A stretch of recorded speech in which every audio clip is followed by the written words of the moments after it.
이번 여름 정말 덥지 않았습니까? 더위뿐만이 아니라 200년에 한 번 내릴 폭우, 또 동남아의 스콜같이 게릴라성 폭우도 유난히 많았던 이번 여름인데요. 덕분에 여름이 점점 길어지고 겨울이 조금씩 짧아지는 열대성 기후로 우리 기후가 변화해 가는 것이 아닌가, 이런 것을 실감하는 요즘입니다. 이 모든 것들이 다 산업기술의 발달로 인한 CO2의 배출이 늘어나면서 지구온난화와 이상기후가 늘어나면서 발생하는 현상인데요. IPCC의 보고서에 따르면 지구의 평균 온도는 점점 올라가고 있고, 이미 우리는 흔히 말하는 티핑 포인트를 넘어버렸을지도 모른다는 가정하에 많은 국가들이 자체적으로 이산화탄소를 줄이기 위한 노력을 하고 있죠. 따라서 이산화탄소 배출을 줄이기 위한 여러 노력들을 하고는 있지만, 흔히 말하는 넷제로를 확보하기 위해서는 공기 중에 존재하는 이산화탄소를 포집하는 기술을 개발을 해야 합니다. 이렇게 넷제로를 위한 기술 개발을 위해서 많은 국가와 기업들이 지금도 노력을 하고 있는데요. 하지만 지금까지는 이게 쉽지가 않았습니다. 이산화탄소 포집 기술이 개발되었다고 하더라도 이산화탄소를 포집하는 능력이 기대만큼 부족하거나 금방 망가지거나, 아니면 이 포집을 위한 기기를 돌리는데 오히려 에너지가 너무 많이 들거나, 아니면 비용이 진짜 비쌌죠. 그런데 얼마 전에, 바로 며칠 전입니다, 이 포집을 획기적으로 할 수 있는 물질이 개발되어서 네이처에 발표가 되었습니다. 바로 이 논문인데요. UC 버클리의 야기 박사 연구팀은 몇 년간의 노력 끝에 COF999라고 하는 새로운 물질을 만들어냈습니다. 정말 앞으로 탄소 포집에 있어서 게임 체인저가 될 수 있을 만한, 그리고 상용화가 된다면 노벨상에 가까운 연구 결과를 만들어낸 논문인데요. 과연 어떤 내용을 담고 있는지 지금 확인해 보도록 하겠습니다. 먼저 이번 연구를 이끈 야기 박사님에 대해서 간단히 한번 알아봐야 되는데요. 바로 이분이 야기 박사님입니다. 야기 박사님은 현재 UC 버클리 대학교의 화학과 교수이고, 버클리대 글로벌 사이언스 연구소의 설립자이자 디렉터, 그리고 이외의 환경공학과 관련된 여러 연구기관의 수장을 맡고 계신 분입니다. 이분은 주로 MOF라고 하는 금속이온과 유기분자를 이용을 해서 만드는 다공성 물질을 만들어서 새로운 물질 과학 분야를 개척하신 분으로도 유명한데요. 환경이나 에너지 문제 해결에 초점을 두고 물 부족 문제를 해결한다든지, 아니면 물 포집이라든지 이산화탄소 포집이라든지, 아니면 수소를 저장한다든지, 이런 실용적 응용 연구에 주로 매진해 오신 분입니다. 또 2005년에는 세계 최초로 금속이 아닌 유기 물질로 COF, 즉 공유 유기 골격체인 Covalent Organic Framework라는 것을 개발해서 이산화탄소 포집 연구를 진행을 해 오셨는데요. 이게 뭐냐? 다시 말해서 금속이 아닌 유기 물질들이 서로 공유 결합으로 연결되어서 결정성을 가지고 만든 다공성 물질, 이것을 COF라고 보시면 됩니다. 뭐라고 보시면 되냐면, 분자를 레고 블록처럼 조립해서 새로운 물질을 설계하는데 그물망 화학 분야를 창시하신 분이라고 보시면 돼요. 그렇게 현대 물질 과학의 새로운 패러다임을 제시한 분이 바로 야기 박사님이라고 보시면 됩니다. 이번 논문도 그 연장선에서 획기적으로 성공을 거둔 케이스라고 보시면 되는데요. 여기 보시면은 2024년 9월 17일 날 억셉트가 돼서 2024년 10월 23일, 정말 얼마 안 됐어요. 따끈따끈한 논문이 나왔습니다. 이 논문이 어떤 의미를 가지고 있는지 한번 알아보도록 하겠습니다. 인류가 배출하는 이산화탄소를 포집하고 저장하는 것은 대기 중에 있는 온실가스를 줄이고 지구온난화를 늦추는 핵심이라고 볼 수 있습니다. 하지만 현재 탄소 포집 기술은 발전소의 배기가스라든지 이런 고농도 탄소원에만 효과적으로 작동을 하고 있습니다. 같은 방법으로 농도가 수백 배 낮은 대기 중의 이산화탄소를 효율적으로 포집할 수는 없었죠. 그러나 직접 공기를 포집하는 흔히 Direct Air Capture, DAC 기술은 산업혁명 이전보다 현재는 거의 50%나 높은 400ppm 수준까지 도달한 상태에서 이산화탄소의 레벨을 낮추는데 꼭 필요합니다. 앞서도 말씀드렸지만 직접 공기 중 이산화탄소를 포집하는 DAC 없이는 지구온도 상승을 1.5도씨로 제한하려는 인류의 목표를 달성하기가 어렵습니다. 그래서 지금 보시는 이 마법의 가루가 바로 이번에 개발된 COF999라고 하는 물질인데요. 이 야기 박사 연구진들은 이 가루를 튜브에 넣고 버클리의 실외 공기를 통과시켜서 성능을 테스트를 했다고 합니다. 그런데 그 결과가 진짜로 놀라웠다고 합니다. 공기 중에 이산화탄소를 완전히 제거를 해버렸다고 합니다. 현재 성능 면에서 이와 같은 정도의 성능을 내는 물질이나 방법이 없었기 때문에 연구진조차도 매우 흥분하고 또 기대를 갖게 했다고 하는데요. 이 성능이 어느 정도냐? 공기 중에 사막과 같은 건조한 환경에서는 400ppm, 즉 공기 중의 이산화탄소 농도에서 1g당 0.96m몰의 이산화탄소를 포집하고 심지어 습한 환경에서는, 그러니까 일반적인 지구의 환경이죠, 이때는 더 능력이 좋습니다. 거의 2배 이상인 1g당 2.05m몰의 이산화탄소를 포집을 할 수가 있는 겁니다. 이렇게 말하면 사실 감이 안 오시잖아요. 그러니까 매우 건조한 환경에서 약 60리터, 그러니까 50리터짜리 지금 보시는 쓰레기 봉투보다 더 많은 양의 공기 속의 이산화탄소를 단 이 COF999의 1g만으로도 완전히 제거할 수 있는 양입니다. 이 논문의 1저자인 UC 버클리 대학원생인 지자오 연구원은 이 COF999 200g만으로도 1년에 나무 한 그루가 흡수하는 이산화탄소의 양인 약 20kg 정도의 이산화탄소를 포집할 수 있다고 논문에서 이야기를 하고 있는데요. 또 자오 연구원은 현재 배기가스 포집 기술이 완전히 개발되고 도입될 때까지 지금 대기 중의 이산화탄소의 농도가 한 500에서 550ppm까지 증가할 수 있다고 얘기를 합니다. 왜냐하면 기술이 훨씬 더 개발이 되어야 되기 때문이죠.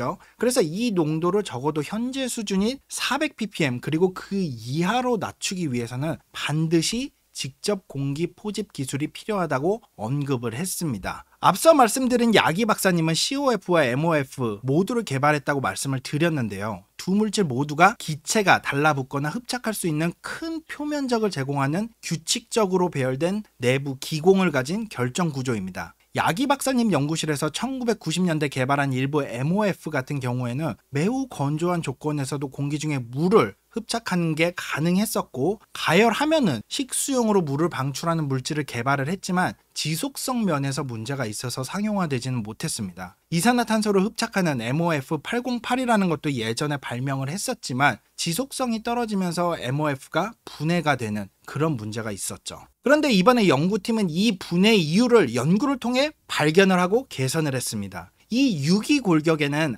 아민이라고 하는 염기성 물질로, 쉽게 생각하면 암모니아에서 파생된 화합물이라고 보시면 됩니다. 질소 원자에 다양한 수소 원자들이 붙은 구조로 아민은 이산화탄소와 매우 잘 반응해서 이산화탄소 분자를 효과적으로 포획을 합니다. 그래서 기존의 연구 실패를 바탕으로 이번에 COF999라고 하는 더 강한 물질을 설계할 수 있었습니다. MOF가 금속 원자로 결합되어 있는 반면에 이번에 개발된 COF는 자연에서 가장 강한 화학 결합 중 하나인 탄소와 탄소, 그리고 탄소와 질소의 이중 결합으로 만들어져 있습니다. 그래서 훨씬 더 안정적일 수 있는 거죠. 이 그래프는 논문에 나와 있는 그래프로 그 능력이 얼마나 뛰어난지를 보여주는 그래프인데요. 하나하나 쉽게 설명해 드리도록 하겠습니다. 먼저 이 A의 그래프는 이 COF999가 얼마나 선택적으로 이산화탄소를 잘 흡착하는지를 보여주는 건데요. 여기 보이시는 이 빨간 선이 이산화탄소로 다른 질소라든지 아르곤이라든지 이런 것들은 붙잡지 않고 얼마나 선택적으로 이산화탄소를 잘 흡수하는지, 지금 보시면은 아르곤이나 질소, 그다음에 산소들은 거의 흡착을 하지 않고 이산화탄소만 이렇게 흡착을 하는 모습을 잘 보여주고 있죠. 그리고 B는 실제 대기 농도에서 성능을 보여주고 있는 겁니다. 그러니까 우리 실제 대기압에서 얼마나 잘 사용이 되고 있는지를 보여주고 있는데요. 실제 대기 중 이산화탄소의 농도인 400ppm에서 얼마나 이산화탄소를 잘 포집하는지 보여주고 있습니다. 이거 보시면 여기가 기압인데 낮은 기압에서도 잘 작동하는 것을 보여주고 있는데요. 우리 근처의 대기압뿐만 아니라 높은 대기는 기압이 낮겠죠. 이런 높은 대기에서도 활용이 가능하다는 것을 보여주고 있습니다. 그리고 이 C는 물과의 관계로 습도가 있을 때 어떻게 반응하는지 테스트를 하는 건데, 물은 지금 이 농도에서 볼 수가 있듯이 적당히 흡수하고 또 너무 많이 흡수하지 않는 것을 볼 수가 있습니다. 이후에 말씀드리겠지만 아까 어느 정도 습도가 있는 환경에서 더 효과가 좋다고 말씀을 드렸잖아요. 그러니까 물이 어느 정도 이 CO2를 흡착하는 데 도움을 줄 수 있다. 또 적당히 너무 많이 흡수하지 않기 때문에 오히려 더 기대보다 좋은 효과를 낼 수 있다는 것을 보여주는 그래프입니다. 이 D는 실제 조건에서 성능을 테스트를 한 건데, 파란 선은 물의 흡수선이고 이 50%의 농도일 때, 그러니까 여기 꽉 찬 게 50%의 습도라고 보시면 돼요. 이 50%의 습도일 때 90분에서 100분이면 거의 모든 이산화탄소를 포집하는 것을 확인을 할 수가 있습니다. E는 이 습도의 영향으로 습도가 높아질수록 같은 양의 COF999가 훨씬 더 이산화탄소를 잘 잡아내고 있다라는 것을 보여주는 것이고요. 50%하고 75%하고 거의 차이가 없어요. 그래서 50%의 습도만 있더라도 아주 높은 성능을 보여준다. 라고 하는 것이 지금 이 그래프가 나타나고 있는 것이고요. F는 얼마나 빨리 이 CO2를 잡아낼 수 있느냐를 보여주는 그래프입니다. 거의 18.8분 만에 공기 중의 이산화탄소 절반을 잡아내고 있고요. 61.7분 만에 80%를 포집하는 것을 우리가 확인을 할 수가 있습니다. 정말 엄청 빠른 속도로 작동을 한다는 것을 우리가 확인을 할 수가 있는데요. 어떻게 보면 여러분 집에 두고 있는 제습기보다 훨씬 더 빨리 작동을 한다고 보시면 됩니다. 그럼 이제 그림 G하고 그림 H를 봐야 되는데요. 이제 이렇게 포집한 이산화탄소를 배출을 해서 재활용을 한다든지 묻어둔다든지 이렇게 해야 되잖아요. 이산화탄소를 포집한 COF999를 가열을 하면은 다시 이산화탄소를 방출을 하게 되는데, 여기 보시면은 파란색이 60도입니다. 60도에서도 충분히 잘 작동하는 것을 우리가 확인을 할 수가 있어요. 물론 온도를 높일수록 훨씬 더 CO2를 빨리 배출하기는 하지만 배출하는 데 많은 에너지를 쓸 필요가 없는 거잖아요. 그러니까 60도만 가열을 하더라도 충분히 원하는 결과를 얻을 수가 있다. 그리고 이 I 그래프가 정말 중요한데요. 이 물질을, 그러니까 COF999를 반복적으로 사용했을 때의 그 성능을 나타내는 테스트입니다. 10번 연속으로, 그러니까 CO2를 흡수하고 가열을 해서 방출을 하고 다시 대기 중에 놔두어서 CO2를 흡수하고 방출을 하고 이런 것들을 반복적으로 사용을 했는데, 여기에서는 10번 연속으로 사용을 해도 성능이 전혀 떨어지지 않는 것을 우리가 확인할 수 있었습니다. 연구진의 이 논문에 따르면은 실제 대기 환경에서 100회 이상의 흡착, 탈착, 재사용 사이클 테스트를 통과를 했다고 합니다. 그러니까 재사용도 엄청나게 가능한 거죠. 우리 마치 스페이스X의 재사용 1단 발사체 로켓을 계속 사용하면서 경제적으로 효과를 볼 수 있는 것처럼 이것도 100회 이상 흡착, 탈착, 재사용 사이클을 통과를 하면서 반복적으로 사용을 할 수가 있다는 거죠. COF999는 이산화탄소만 골라서 빨아들이고 다른 공기 중의 성분은 무시하고, 습기가 있으면 오히려 더 잘 작동하고 살짝만 데워도 이산화탄소를 다시 방출하는, 그리고 계속 반복해서 사용해도 성능이 그대로인 획기적인 이산화탄소 청소기가 발명이 되었다고 해도 과언이 아닌 거죠. 야기 박사님은 이 물질을 만들어내는데 인공지능이 결정적인 역할을 했다고 얘기를 합니다. 이 인공지능이 결정 구조를 합성하는 데 필요한 화학적 조건을 식별해내는데 결정적인 역할을 했다고 하는데요. 이번 노벨 물리학상과 화학상의 인공지능과 인공지능으로 만들어낸 알파폴드가 받은 것처럼 앞으로도 기후변화를 해결하는데, 그리고 이번에 개발된 COF999가 상용화가 되면서 더욱 효율적이고 쉽게 어딘가에 배치를 해야겠죠. 쉽게 배치를 할 수 있도록 AI를 활용해서 노력을 하고 있다고 말씀을 하셨습니다. 앞으로 이 물질이 정말 기후변화를 해결할 수 있는 게임 체인저가 될 수 있기를 저도 바라봅니다. 오늘은 기후변화를 해결할 수 있는 매우 우수한 성능으로 이산화탄소를 직접 포집할 수 있는 물질인 COF999에 대해서 간단하게 알아봤는데요. 이 COF999에 대한 좀 더 심도 있는 과학적 결과하고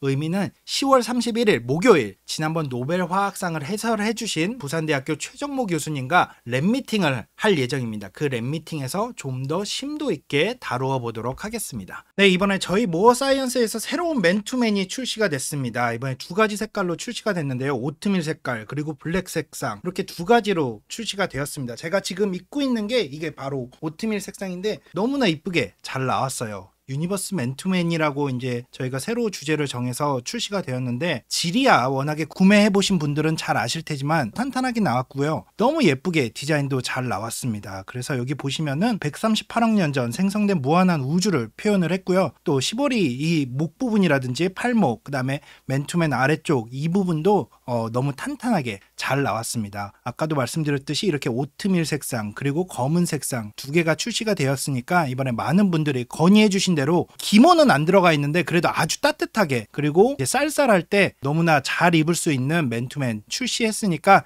여러분들 많은 사랑 해주시기 바랍니다. 감사합니다. 안녕.